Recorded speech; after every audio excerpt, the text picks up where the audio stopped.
Gunfire ripped through the air, smoke filled the battlefield, creating a thick, suffocating haze that obscured vision and choked the lungs.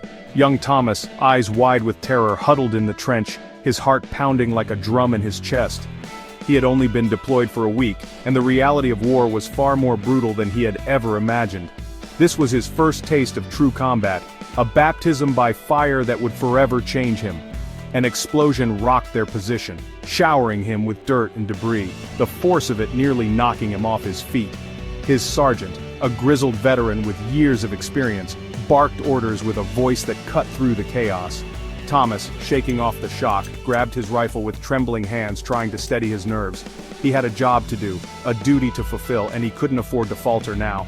Fear gnawed at his insides, but he knew his duty. He had to push through the terror and focus on the mission. He had to protect his brothers in arms, the men who had become his family in this hellish landscape. He had to make his family proud. He had to survive, not just for himself, but for those waiting for him back home. As he peered over the trench, he saw the enemy advancing, a relentless force that seemed unstoppable. His finger tightened on the trigger, every muscle in his body coiled like a spring, ready to unleash. He was no longer a boy from a small town, he was a soldier forged in the crucible of war, ready to face whatever came next. Before the war, Thomas was a simple farmer. He woke up every morning to the sound of roosters crowing and the sight of the sun rising over the fields. He lived with his parents and two younger sisters in a modest home. Their days were filled with laughter and love, a close-knit family bound by the simplicity of rural life. Life was peaceful. He spent his days tending to the fields, dreaming of a future with his childhood sweetheart Mary. They would often meet by the old oak tree, sharing dreams and promises. Then the war came. Duty called, and like many young men, Thomas felt the pull of patriotism and the need to protect his homeland. He left behind everything he held dear, the familiar faces and places that had shaped his life. He missed the smell of freshly tilled earth, the warmth of his mother's hugs, the sound of Mary's laughter.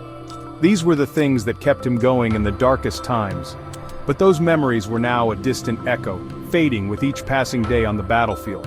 War had a way of stripping away innocence, replacing it with a harsh reality that was difficult to comprehend. It replaced it with a harsh reality. The once vibrant fields were now replaced with war-torn landscapes and trenches, a reality where survival was the only victory that mattered. Each day was a battle, not just against the enemy, but against the loss of hope and humanity. Days turned into weeks, weeks into months.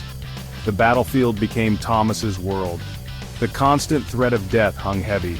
He witnessed unimaginable horrors. He lost friends, he took lives. The weight of his actions pressed down on him. Yet amidst the chaos he found solace in his comrades.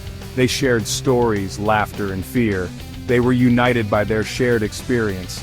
They were brothers, their bond was unbreakable. They relied on each other for strength, they fought for each other. They would die for each other.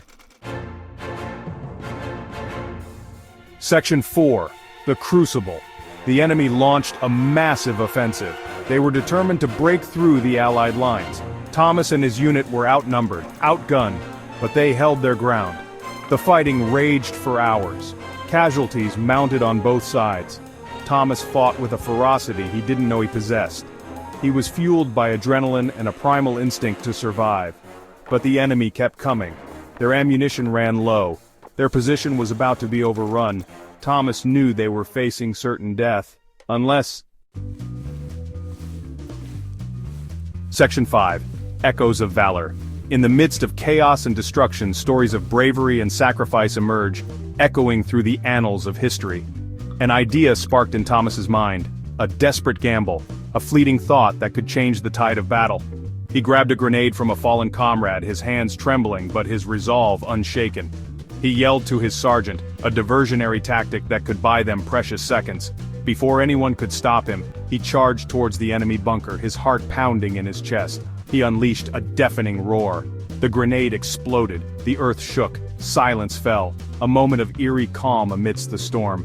When the dust settled, the enemy advance had been halted. The battlefield, once a scene of chaos, now lay still. Thomas's sacrifice had bought his comrades precious time to regroup, to mourn, and to prepare for what lay ahead.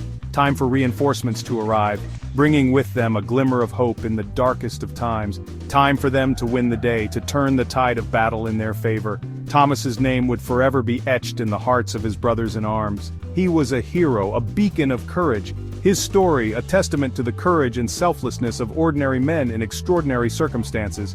Acts of heroism that define the essence of valor, a reminder of the human cost of war, the sacrifices made, and the lives forever changed. And the enduring legacy of valor, a legacy that will be remembered for generations to come.